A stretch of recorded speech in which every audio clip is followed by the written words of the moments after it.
Online சூதாட்டத்தில் மூழ்கி இளைஞர் கடனாளியாகியிருக்கிறார். கடன் கொடுத்தவர்கள் வீடு புகுந்து அத்துமீறியதில் இளைஞரின் மனைவிக்கு நேர்ந்த துயரம் கர்நாடகாவில் பெரும் சோகத்தை ஏற்படுத்தியுள்ளது.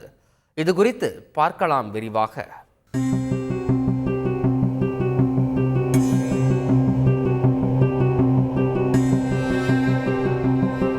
கர்நாடக மாநிலம் சித்ரதுர்காவில் உள்ள ஹோல்கெரேவில் பகுதியைச் சேர்ந்தவர் ரஞ்சிதா. 24 வயது இளம்பெண்ணான இவருக்கு கர்நாடகாவின் நீர்ப்பாசன துறையில் உதவி பொறியாளராக பணியாற்றி வரும் தர்ஷன் என்பவருடன் திருமணமாகியுள்ளது. தம்பதிக்கு குழந்தைகளும் உள்ளனர். இந்நிலையில் ஆன்லைன் கிரிக்கெட் சூதாட்டத்தில் தர்ஷன் அதீத ஆர்வம் கொண்டிருந்ததாக கூறப்படுகிறது. கடந்த 2021ஆம் ஆண்டு முதல் இந்த சூதாட்டத்தில் ஈடுபட்டு வந்த தர்ஷன் தொடக்கத்தில் அதன் மூலம் அதிக பணம் சம்பாதித்திருந்த நிலையில் ஒரு கட்டத்தில் குடும்பம், பிள்ளை என அனைத்தையும் மறந்து சூதாட்ட மோகத்தில் மூழ்கி போயிருக்கிறார்.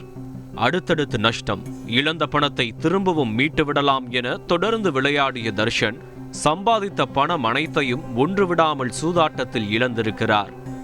இதனால் விரக்திக்குள்ளாகி மன உளைச்சலின் உச்சத்திற்கே சென்ற தர்ஷன் தொடக்கத்தில் சூதாட்டம் காட்டிய பண ஆசை வலையிலிருந்து மீள முடியாமல் கடன் வாங்கி விளையாடி வந்திருக்கிறார்.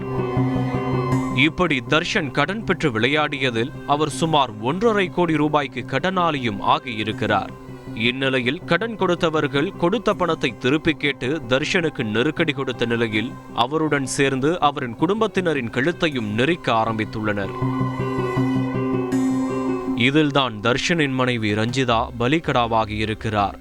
கடன் கொடுத்தவர்கள் தினம்தோறும் வீட்டிற்குள் நுழைவதும் கணவர் எங்கே என கேட்டு அத்துமீறி தகாத வார்த்தைகளில் பேசி சண்டை பிடிப்பதையும் பார்த்து ரஞ்சிதா மனம் நொந்து போன நிலையில் ஒரு கட்டத்தில் அவரின் கணவருடனேயே சேர்ந்து ரஞ்சிதாவை கடன் கொடுத்தவர்கள் கடத்தவும் முயன்றிருக்கின்றனர்.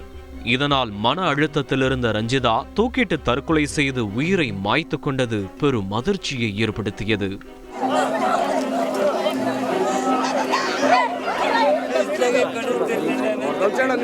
மனதை இரணமாக்கும் இந்த சம்பவத்தில் ரஞ்சிதாவின் தந்தை அளித்த புகாரின் அடிப்படையில் கணவர் தர்ஷன் உட்பட கடன் கொடுத்த 13 பேர் மீது வழக்கு பதிவு செய்த போலீசார் இதில் ரஞ்சிதாவை கடத்த முயன்ற 2 கைதான நிலையில் மீதமுள்ளவர்களை தேடி வருகின்றனர்.